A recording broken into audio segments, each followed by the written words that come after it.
নাগরপুর বাজারের সকল ব্যবসায়ীদের দৃষ্টি আকর্ষণ করে বলছি, আপনারা অবগত আছেন যে আমাদের ইন্দারাপাড়ে আমাদের যে পানির লাইনটা আছে সেই ড্রেনের উপরে যে স্ল্যাব আছে সেইখানে আপনারা ময়লা আবর্জনা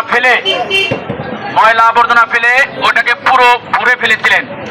সেটাকে আমরা আমাদের লোকজনের মাধ্যমে নিমাই দেওয়ার সহযোগিতায় আমরা সেটাকে পরিষ্কার করে ফেলেছি। আপনারা পরবর্তী সময়ে যদি কেউ ময়লা আবর্জনা ফেলেন তাহলে আমাদের বণিক সমিতি সহ আমাদের মাননীয় সংসদ সদস্য টাঙ্গাইল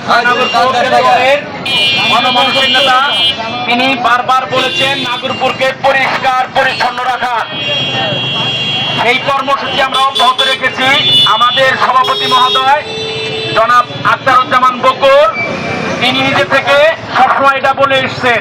আমাদের দপ্তর সম্পাদক আব্দুল আওয়াল খোকন ভাই এবং সাংগঠনিক সম্পাদক লুৎফর ভাই, আমাদের সদস্য মৃদুল দা, আমরা সকলেই বারবার কিন্তু একই কথা আপনাদের বলে যাচ্ছি।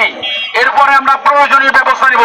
যদি কেউ সচক্ষে ধরা পড়েন যে ময়লা ওইখানে ফেলে এসছেন, ওইখানে দাঁড়িয়ে দাঁড়িয়ে প্রসাব করেন, সেগুলো যদি ধরা পড়েন সঙ্গে সঙ্গে আপনাদের বিচারের আওতায় আসতে হবে।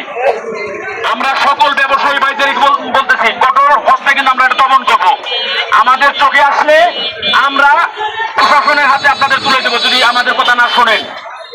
আমরা বারবার এটা বলতেছি, নাগরপুর বাজারকে পরিষ্কার পরিচ্ছন্ন রাখার জন্য আমাদের মাননীয় সংসদ সদস্য রবিউল আউল লাবলু ভাই বারবার বলে আসছেন নাগরপুরকে যানজট মুক্ত এবং পরিষ্কার পরিচ্ছন্ন রাখা, এটা আমাদের কেন্দ্রীয় কর্মসূচি। সেই জন্য আমাদের সকল ব্যবসায়ী ভাইদের দৃষ্টি আকর্ষণে বলতে চাই, আপনারা আমাদের একটু সহযোগিতা করুন। আমরা আপনাদের পাশে আছি, আপনাদের কাজগুলোই আমরা কিন্তু করে যাচ্ছি। সকলেই ভালো থাকেন, ধন্যবাদ।